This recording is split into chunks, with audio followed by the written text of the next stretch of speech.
This is Radio Cairo, and we're coming from Studio 3. My name is Dr. Amr Mabrouk, and Dua Muhammad is at the control. And today we have a very special guest, His Excellency Ambassador Suresh Reddy, the Ambassador of India to Cairo, who was very kind enough to come to our program in person here to share with us thoughts and talks about Egypt and India and about the Egyptian-Indian relations and about the charming India. Sir, thank you very much for taking the time and coming to our program. It's really a great honor and pleasure to us. Thank you. Thank you so much, Dr. Amr, for giving me this pleasure and privilege of joining you in this program.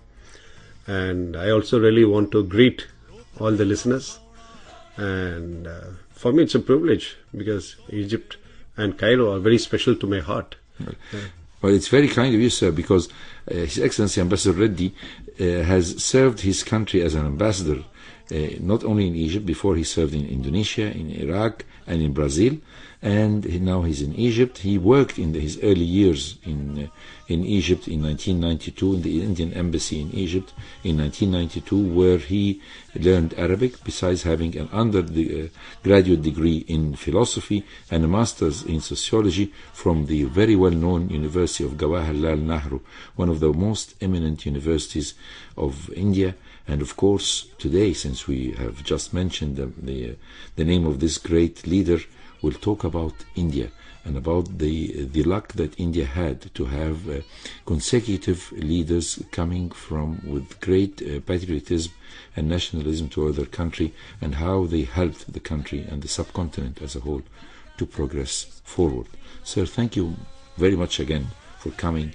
And let's talk about India, because the long history of India with the diversity of its people has added to its heritage. How do you think that this diversity, which is really huge, I mean, some of the people who are in India cannot understand the language of the others, and yet they are carrying the same passport and having the same dreams. How was it possible, and how was it able that this diversity added, not subtracted from India, sir? Thank you. I think that is a very fascinating question, because there is no real answer to that, except that India is a continent and we are all together as Indians.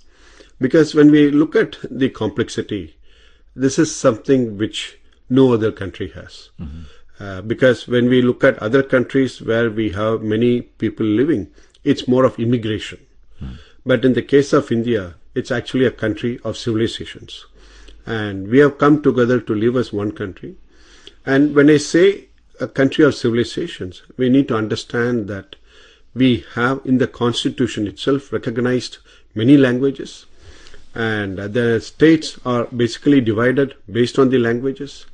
And when I mean languages, if we look at, for example, the language of Tamil, which our Prime Minister correctly stated, he observed that this is a language which is ancient, which is more than 4,000 years old. Mm-hmm. And it has got its literature, it has got its theatre, it has got its own culture, grammar, and similarly there are many other languages in India.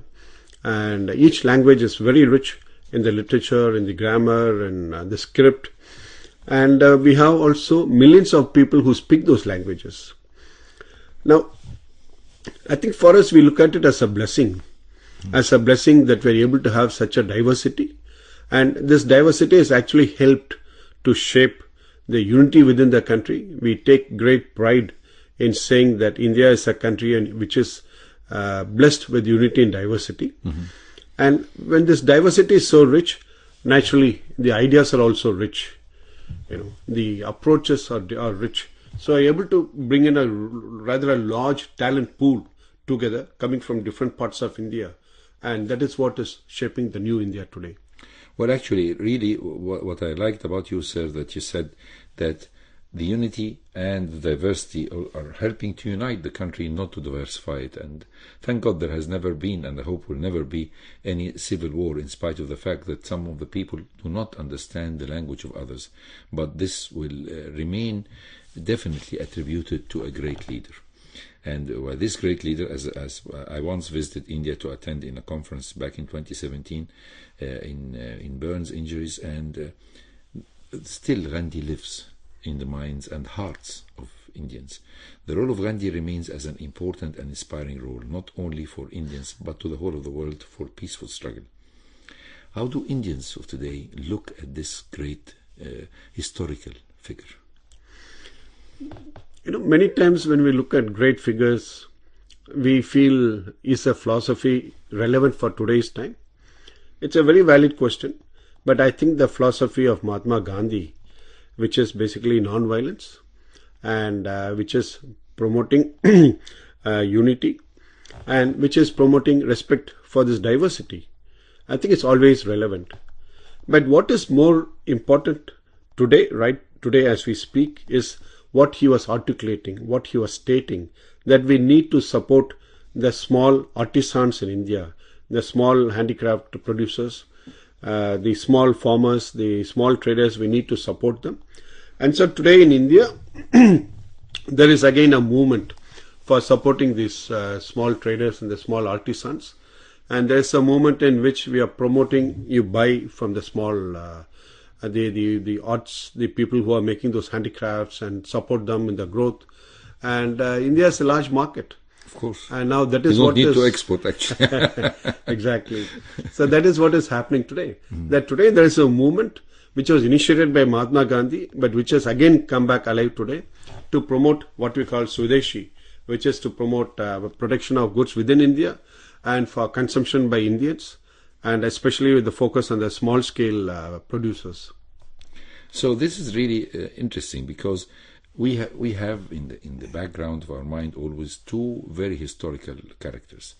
Gandhi, who fought for independence, but unfortunately he was assassinated. A man of non-violence was assassinated, and it was up to his colleague and friend and confidant Jawaharlal Nehru to progress more and to lay the foundation of a country.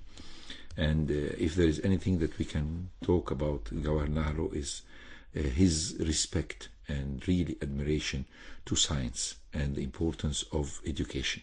So the great economic progress of India from the establishment of the Republic onwards has seen a great rise. And I believe that we should always give a great tribute to Nehru, especially in building, for example, the wonderful India Institutes for Technology, which are competing with MIT itself, because one of the great hopes and aspirations of any family in India is that its children will have a seat.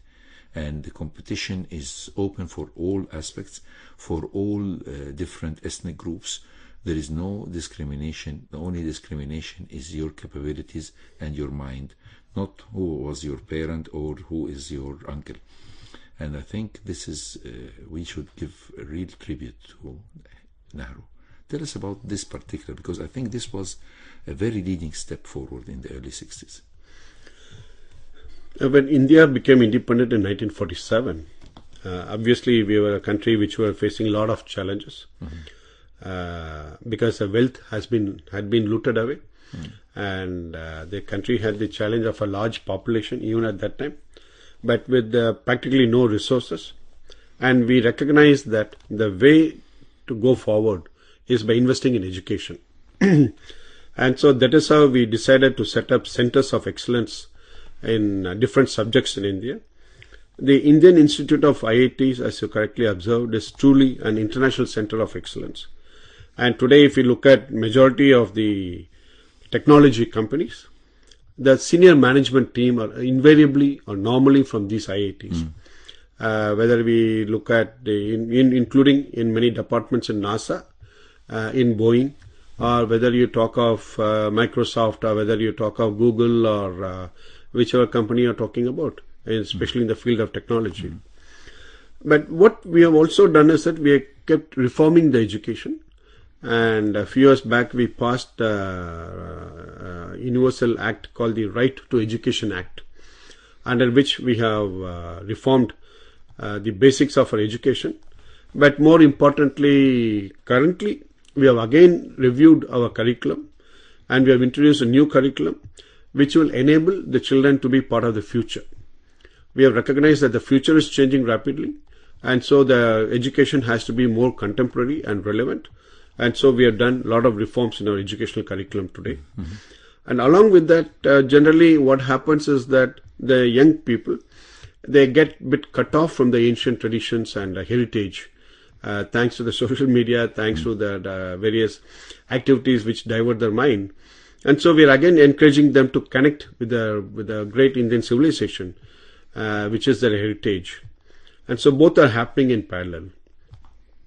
And we believe that we are really creating a new generation of youngsters who are going to be shining stars of the future. That's one of the greatest, really, investments. And since we are talking about the investment in education, we have to talk also about investment in democracy. Because India is the largest democracy in the world. Everybody goes to the elections, whether he likes it or not, whether he likes the politicians that are going on for the race, but everybody of the millions of Indians, 1.3 billion, they all take their own share in the elections, and usually it is very transparent. So how could you have cultivated that with all the ethnic diversity, with all the difference in language? How India was to solve the problem of democracy and establish a transparency, this full transparency? How was that possible? This is a question that I always really feel very difficult to answer. I think there is always a debate whether the people are qualified enough to vote. And in some countries, if you see, they had various qualifications for a voter. But in India, when we became independent, we said every citizen is equal under the law, under the constitution. And so every vote is important. And we have given equality under the constitution and given one vote to every adult. Any adult who is more than 18 years old, today, his vote carries the same weight as the weight of any other individual in India. And it's from the very start, it was females and males, right? Not, I mean, no discrimination. No discrimination in the sex as well. No discrimination in any kind. Every adult from the age of 18 onwards is treated as equal in the constitution. And so this has given a voice to every segment of the society. Now, whether you're from a weaker section of the society, whether you are from a minority section of the society, or even the untouchables, whether you are from a rich family, the vote is the same. Everybody has the same power. And that is what is the beauty of Indian democracy.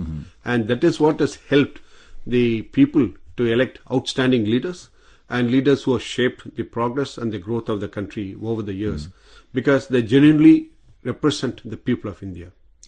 This is really very interesting, because the second arm of any progress in any country is education. We talked about the higher institute, that's the IIT, and we talked about how you are trying to change the syllabuses of a lot of schools. But there is a big problem which you also were able to solve very early, and that is the problem of communication. In rural areas, sometimes the roads conditions are not that good. We're talking a subcontinent. We're talking about 1,300 million people, who sometimes of them are living in very remote areas that could be subjected to floods or to natural disasters, and yet the education went on. How were you able to do that? Because of your capability to send satellites and do communication, because this is quite difficult. Tell us about this particular thing. How did you reach with education, with enlightenment, to the remote areas? It's a question of how you make use of technology. Technology by itself, if you're not able to make use of it in a meaningful manner, then I believe it's not really useful or helpful. So we decided to use technology in India as an accelerator for speeding up the socio-economic transformation, especially on the rural areas. And so we initiated the Digital India program in 2015, under which we laid more than 200,000 kilometers of fiber optic. And today the country has more than 1.2 billion people who are using the internet, connected to the internet. And what we have done basically is that we have created a digital highways to the villages, to the countryside. And this digital highways is what is transforming the entire India. And that is what has enabled the poor children in the countryside to have access to the latest technology, and that has also leveled the playing field between the children in the villages and the children in the urban areas. Normally, the children in the urban areas, they're able to have access to better technology. They're able to have access to better facilities. But by using the digital highways, I mean, by providing them the internet connectivity. And so today, the children in the rural areas, in the countryside, are also having access to the same technology, to the same facilities as the children in urban areas, number one. Number two, but India has also recognized that we have not invested enough in the physical infrastructure. And so for the last few years, India has been investing more than $135 billion a year in building infrastructure. And you will be surprised to know that today, on an average, we are building about 35 kilometers of 4-lane highways in India. Our number of airports has gone from 74 to more than 180 airports, 147 airports, I'm sorry. And we are expanding our railway network. We have allocated a budget of $30 billion for railways this year. And we are constructing many new ports. So on the whole, we are really making a big change in the infrastructure scene in India. And this has also helped promote mobility of the people, you know, in addition to the business and trade and commerce. So what I really was amazed, especially in my field of medicine, is that India is not just sending doctors abroad who are highly qualified and working all over the world. And you can see Dr. Jupta or whatever in CNN or the famous Indian professors all over the world who are really excelling in their fields and getting very high scores, and they are really controlling the Ivy League universities in medicine. Yet you have also absorbed a lot of energy in, for example, the reports that are written for CT scan patients in America that are sent, and then there are physicians who are writing back the reports, and all these call centers working together. So this is the W's of technology. And the idea that you have tried as well, the advance has reached that you are attracting as well the immigrants, the Indian scientists and the Indian businessmen who have excelled in other countries. You're asking them to come back and giving them even more financial support than it was there in their new adopted lands. So tell us about this policy. This is a national policy, or it's just one of the policies that are led by a group of people? It's a national policy to attract the best talent to India. And so as part of this policy, we have been engaging with the leaders in different sectors, especially people of Indian origin, and engaging with them to see how they can contribute back to the country, back to the society. And it has been very much appreciated by them. And because everybody, they wish to always give back something to the society, to their families, to the towns, to the cities, to the villages from which they have come from. And so now we are giving them the opportunity to come back and do something for the country and for the people. So it is becoming an important element in attracting highly qualified talent back to India. And see, along with that, it's important that we also provide them the necessary support systems. And that is what we have done. We are now today, our budget for R&D has gone up quite substantially. And importantly, we are also actively encouraging innovation. Like today, we have more than 200,000 startups in India. And today, India is considered to be the home of technology revolution because of the speed and the pace with which this technology revolution is happening, technology adoption is happening. And the best part in this is that all this technology development is meant not only for India, but for the whole world. All the other countries also get the benefit of this technology revolution. If you look at, for example, in Egypt, we have this thing called InstaPay. InstaPay is basically based on this model called UPI of India. Yes. And now today you will be surprised to know that UPI in India is today doing more than 40% of the global digital transactions every day. 40% of the global digital transactions. And on a monthly basis, they are doing more than 18 billion transactions every month. So that really speaks of the technology but more importantly, the ease of using it. Of course. And that is what our Prime Minister always says, that we must look at democratization of technology, meaning every person in the street should be able to adopt technology, should be able to use technology. And so our technology is always people-centric, people-focused. And then the sky will be the limit, right? Exactly. That is how it is being used by many countries also, and readily adopted by many countries. This is really very interesting, because we are going to the second part of our program, because knowing that India is speeding forward as a superpower in the world of today, so there is a small question that we have to ask, because with this super speed, superpower, how can you maintain integrity? You need a lot of hearts and a lot of love and a lot of care that the new formed society from these rich and famous people will not mingle the underprivileged. So this is how to keep the integrity with this huge progress. I think technology has leveled the societies. As I mentioned, it has provided an equality between the underprivileged and the richer classes of the society. And again, with the large and rapidly growing economy. And so we have a lot of mobility happening within India. And when you have social mobility, when you have economic mobility happening, naturally the distinctions become lesser and lesser. And fundamentally, under the Constitution, everybody is equal. Everybody is equal under the Constitution. And if anybody is being discriminated, then there are very clear laws which take action against them. And so the rights of the minorities are very strongly protected also. And the government has also been actively working to promote those youngsters from the weaker sections of the society. And like, for example, I'll tell you of a school, the system which has been created by the government, in which we identify the best of the brains of the school children in each district. And then there's a special school which has been set up.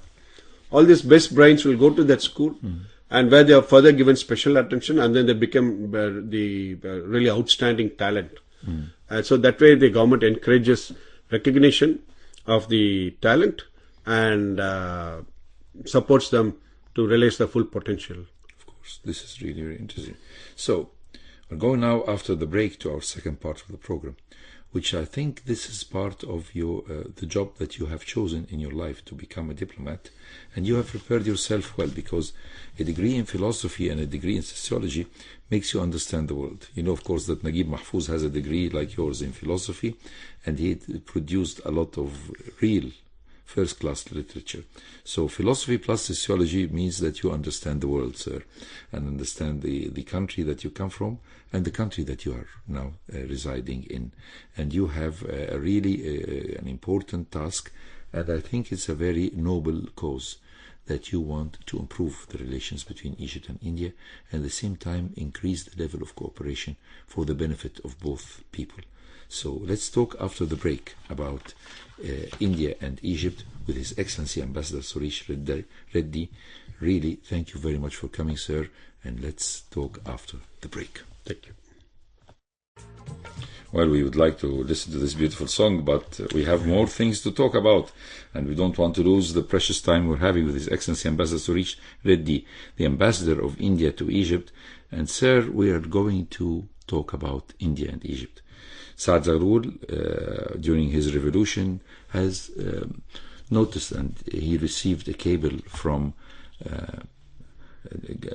Gandhi when he was passing by Port Said, giving him support of his great struggle, which was also a powerful, what we call peaceful struggle, and which has given some ideas and fresh ideas to Gandhi as he was passing in 1919 on the Suez Canal on his way to India.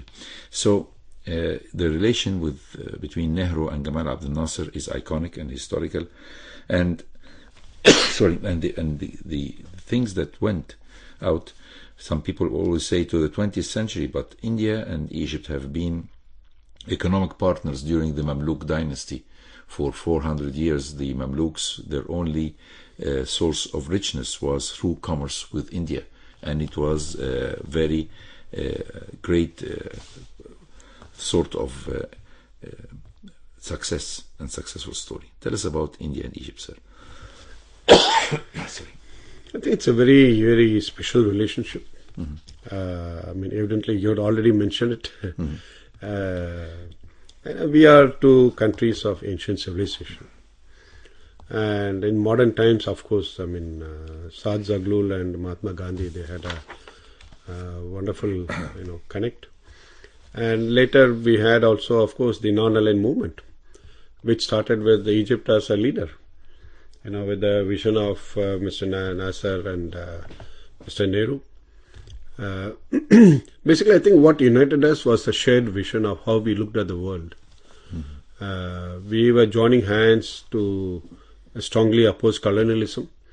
We were joining hands to express solidarity with the global South. We were joining hands to work towards empowerment of Africa, give a voice to the people of Africa. That time, if you recall, at that period, 1947, 1950, Africa was still being colonized by many countries in Africa were still colonies. And also many countries were suffering from poverty, many countries were suffering from a lot of challenges. And what basically the leaders were doing was they were providing a leadership. They were providing a voice for the people who do not have a voice. So since then, today, it has become a very special relationship, a special strategic partnership between India and Egypt under the vision, guidance and leadership of His Excellency the President and Prime Minister Modi. Yes, sir. So the friendship between President Sisi and Prime Minister Modi is really a very deep relation. It's just building on the history and at the same time on the same aim, which is the improvement of the condition of both countries on the economic level and educational level and health level. So tell us about these fields, because I know that President Sisi, even during when he was Minister of Defense, he went to India and he was received with great respect and admiration. And at that time, his counterparts, the Minister of Defense of India, had a lot of fruitful talks, and he was introduced to Prime Minister Modi at that time, and things went on always into a better levels, on a higher levels. They have taken the friendship between Egypt and India into a very highly advanced level of strategic cooperation. Tell us how the chemistry has helped the progress of this relation, sir. This is a relationship in which the leaders are directly have given very clear guidance. They have conveyed the message that this is a special partnership, a special strategic partnership, and importantly, this is a forward-looking, a futuristic partnership is what I will describe. Because we are working on the traditional areas of course, the strategic areas of political cooperation, defense cooperation, etc. But importantly, we are also focusing on what we call the futuristic areas. We are working together on technology. We are working together including on artificial intelligence. We are working together in renewable energy. We are working together in combating the shared challenges of climate change, of realizing the goals of sustainable development. And when we look at the Vision 2030 of Egypt, this is something very similar to what in India also we have got a vision of 2047, when we want India to be a developed country. And there are a lot of alignments in the goals. And since India is using technology as an accelerator for speeding up the economic, social and economic transformation, so there are many areas in which we can collaborate with Egypt. So we're going into the in technology field, especially the AI, as you have just said, and in other field of cooperation in renewable energy. All this, we have the same background. We are both of our countries are energy poor, as regards the reserves from petroleum. So the sun and the solar energy and other aspects of cooperation in these fields, I think this can really bring a lot of common background. I mean, it goes back like in the 60s when we were cooperating in the field of the famous aeroplane Cairo, where we were building the body and you were building the motor. So tell us how things can progress on top of this. Today when we look at Indian economy, it is not only the fourth largest, but it's basically racing to become the third largest economy. But one important element in this is that it is also becoming a manufacturing powerhouse. It is already the fifth largest manufacturing economy with close to $900 billion of manufacturing sector. And this provides a lot of stability to the economy. It provides a lot of opportunities for collaboration.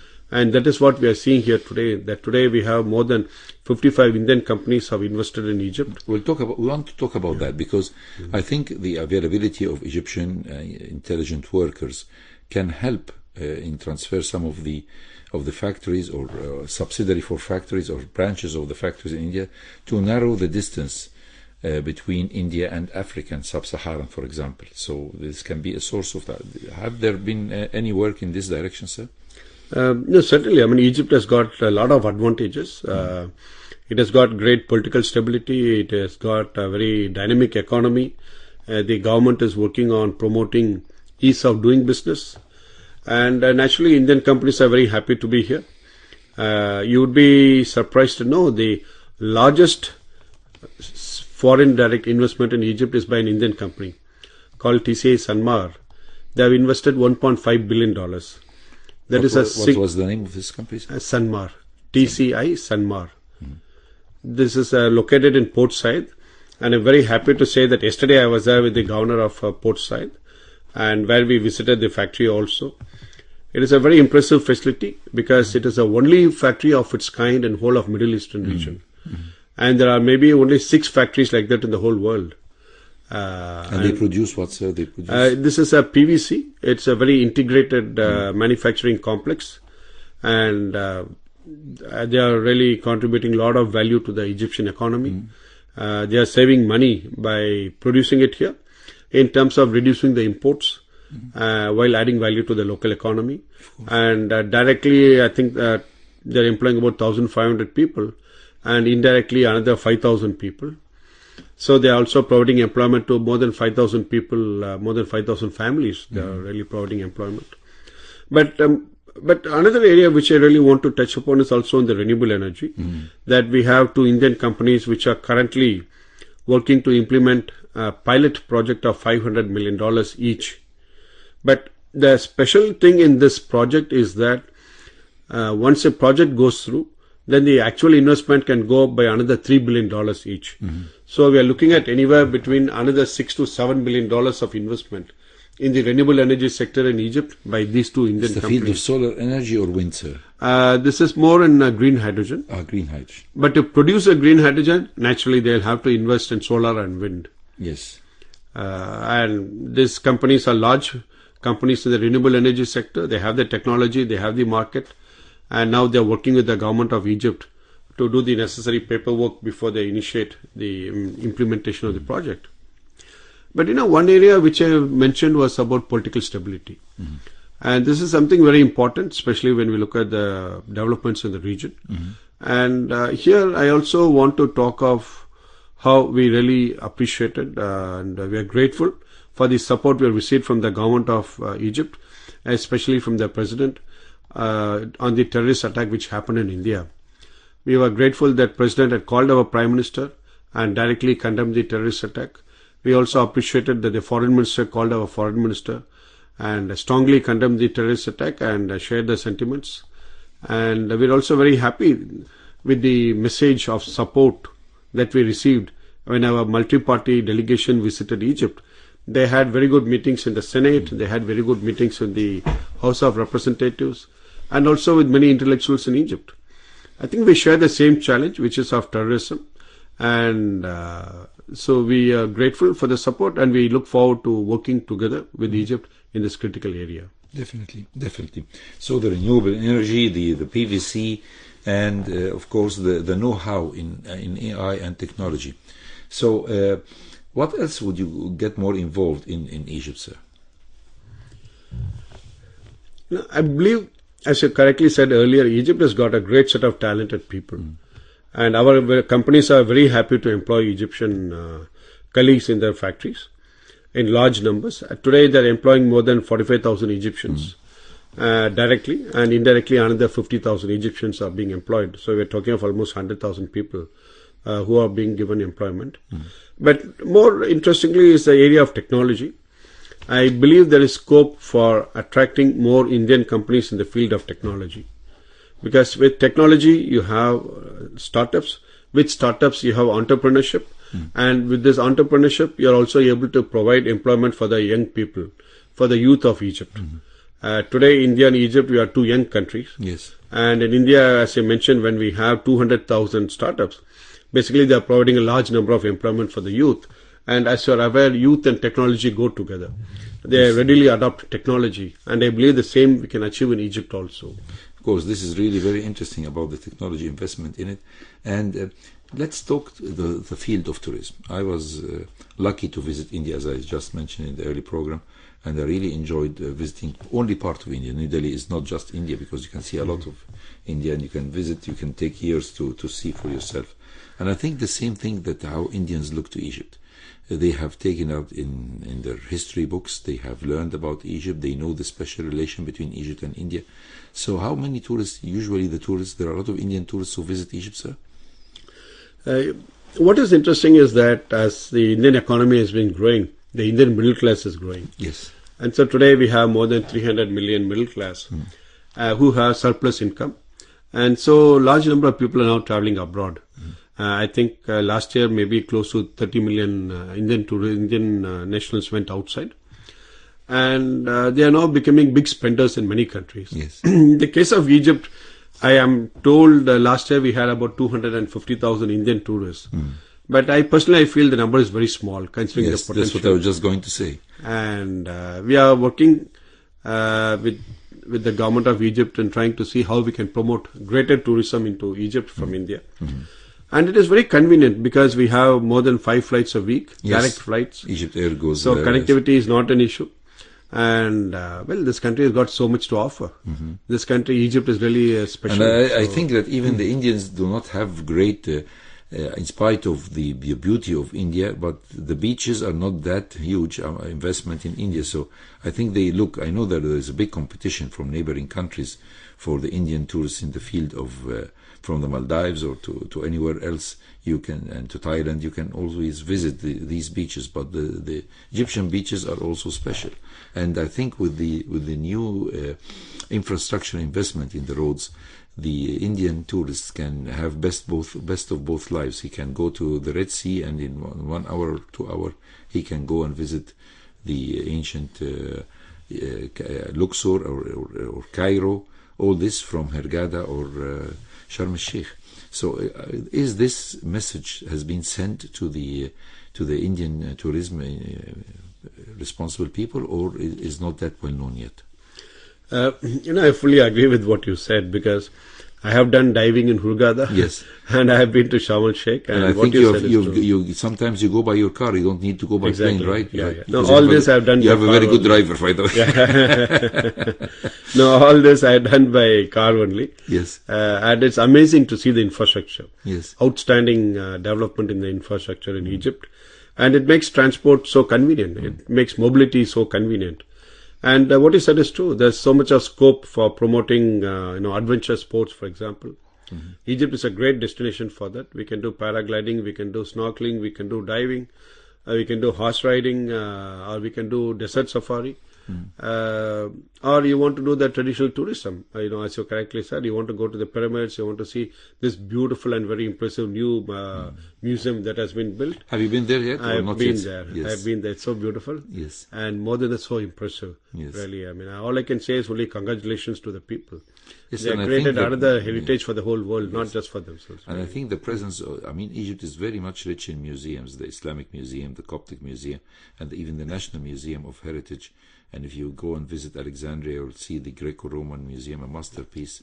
You had the chance to go there, sir? I've been there, and I've been to the famous library also. Yes, imagine that how Egypt was part of the footsteps of Alexander, because Alexander died in India. True. And so it's we have a lot of mixed and shared. So tell us about the Indian community here in Egypt. Are they only workers and businessmen working in factories, or there are some Indians or having an Indian ancestorship in Egypt?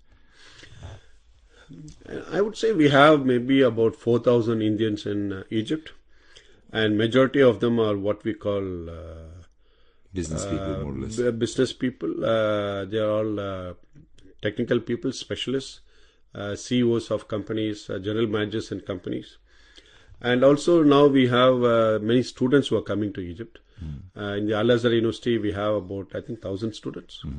And in the Cairo University, in Ain Shams University, we have a number of students, even in Asyut University. And they are, by the way, they are studying medicine. They are studying medicine. That is correct. Yes, I already have given a lot of lectures in my university for Indian students, and I was very happy because they are very sharp and understanding everything. They're lovely. Yes, they're lovely. Yes, they are very motivated. I had a chat with them. I had a meeting with some of them.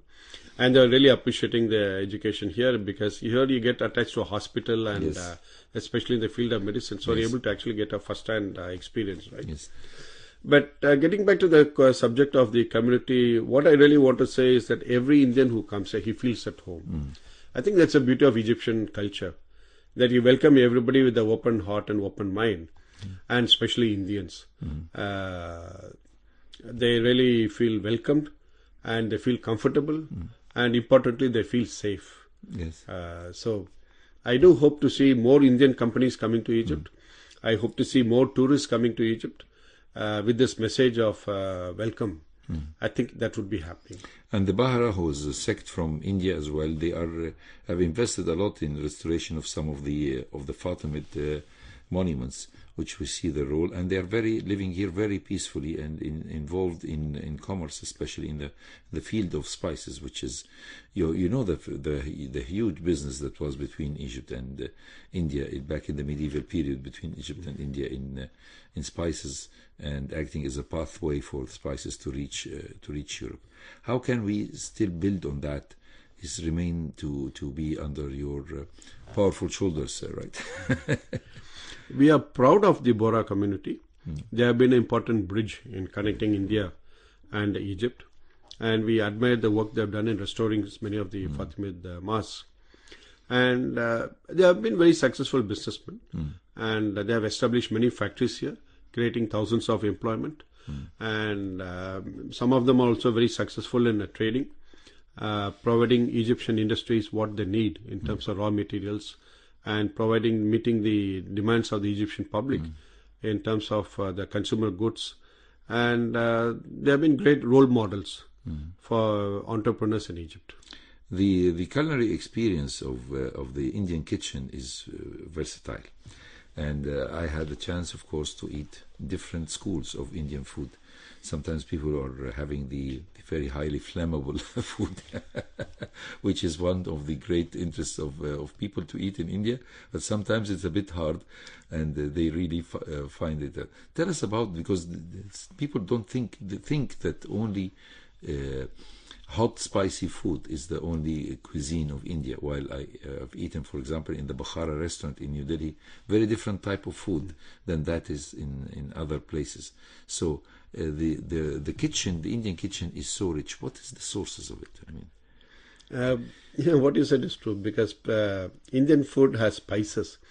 But spices does not mean spicy. Spice. This the people don't understand. Between the two. So they go to the restaurant and say, "No spices, please." So he will remove the spices, but he will keep the red. Yes, the redness, the red hot. Red hot chili. Yes. I think it's a same thing, that since India is a civilization, it's a continent of civilizations, right? So every culture has its own food habits. It has its own richness in terms of the culinary options, and that is what we are seeing in India. That the food in the north is different from the south, east is different from the west, and the middle of India has got its own wonderful cuisine. And really speaking, if you really want to enjoy some great cuisine in India, maybe you'll be traveling for 2 years or 3 years, it's still not completed. Yes, definitely. That's what I heard. It's a land of really wonderful culinary cultures experience. and culinary experiences. So another thing is that you never run out of Indian food because you find it a lot of restaurants. How far the restaurants are doing a good job in being ambassadors in the field of Indian food here? Oh, they are very important ambassadors of cuisine in here, culture in Egypt also. If you talk of biryani alone, I think I read a report somewhere that there are more than 28 varieties of biryani. Yes. Reflecting the rich cultural diversity. There are some very popular Indian restaurants in Cairo, where you get some great Indian food. And I would urge all the listeners to try out some Indian food. But you have your own Indian, of course, chef at the embassy, right? I am a bit more fortunate. But first of all, we have to, before we leave, we have to congratulate you on the 14th of August today. It's a very special day in India. What does this day carry in the Indian history, sir? We celebrated 75 years of our independence. And our Prime Minister, we as a country, we celebrated the success we have achieved over the 75 years. And importantly, we celebrated the contribution made by the scientists, by the farmers, by people in all walks of life. From the soldiers who kept the country safe, to the scientists in the space, taking us to the moon, from the farmers who addressed the food security challenge in India. But at the same time, our Prime Minister said that we need to look to the future, and so we have declared 2047 to be the country, to be the year in which India will become a developed country. 2047 is when we celebrate 100 years of our independence. Yes. And so we have kept a target of becoming a developed country, and we are working towards realizing that vision. And when we look back at 1947, when we as a country became independent, when we did not have the resources, when we started as a poor country, and to think that today we are becoming the third largest economy with a large manufacturing base and considered to be a digital leader, a leader in the digital technology, and a country which has reached for the moon. I think it really speaks volumes of what India has achieved with their limited resources. And that's because of the people. Of course. The secret is in the people. And that's what Tagore used to say. It's important to search in your soul and search in your mind for peacefulness and peace. Before we leave, we have to talk more again about Egypt. What is the type of exports that you have from Egypt and imports that or Egyptian imports in India and exports to Egypt? Egypt is exporting currently a lot of fertilizers to India and some agricultural products like oranges and strawberry. But we are now we are hoping to have the pomegranate from Asyut in India. We are going to grant the approval soon. And I believe there are many more products from Egypt, like the olives, the cheese, and of course the cotton, which can go in a larger quantity to India. And from India, products which are coming are mainly value-added, completed manufactured goods, which meet the raw material requirement of the Egyptian industry. So basically, it is manufactured goods which are coming from India. But when we look at the trade, I think it is really low, only $5 billion, because last year we had a trade of more than $1.5 trillion with the world.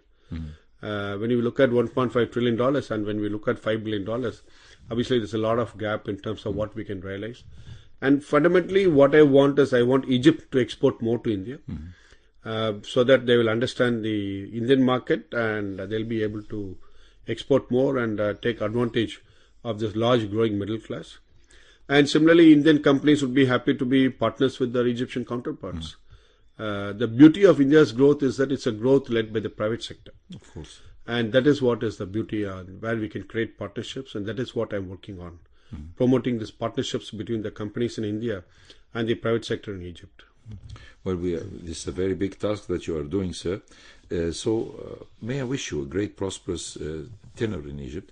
You have just started just a few months back, and I believe that you have more aspirations. So besides increasing the exports, the Egyptian exports to India and the exports from India in the field of manufacture and the partnership. What else on the cultural level would you like to see as well? We know, of course, we didn't touch the Bollywood industry, which is huge, and the Bollywood songs, and we had a beautiful, fruitful meeting with the director general of the radio, and we are telling our listeners news that we're going to broadcast some Indian songs in radios of Egypt, and the same vice versa in the radios of India, Egyptian songs into. This will be sort of great cooperation. The Indian Bollywood industry is huge in Egypt. That is they have huge fans. I believe it provides a great platform for strengthening the people-to-people connect. And we look forward to seeing more of Egypt in the Indian movies. Of course, that would be lovely, sir. Well, still, as we have left with Amr Diab's song, right? Exactly. Which has been translated into Hindi. And with this, we leave you, our dear listeners, because we were very proud to have with us here in some food for thought with His Excellency Ambassador Sooresh Reddy, the Ambassador of India to Egypt. Sir, thank you very much for the philosophy and the impact and your impact on the society as well in sociology. Sir, it was really great pleasure and honor to have you with us, sir. Thank you. Thank you so much, and thank you. Enjoyed the discussion. Thank you, and promise please us to come back again, sir. Thank you. All right. Looking forward. With this, we come to the end of our program today with the World of Info. Muhammad was at the control. Stay tuned always to Radio Cairo. My name is Dr. Amr Mabrouk, and I promise we'll come back to see you at the same time, same station in Radio Cairo. Have a beautiful weekend.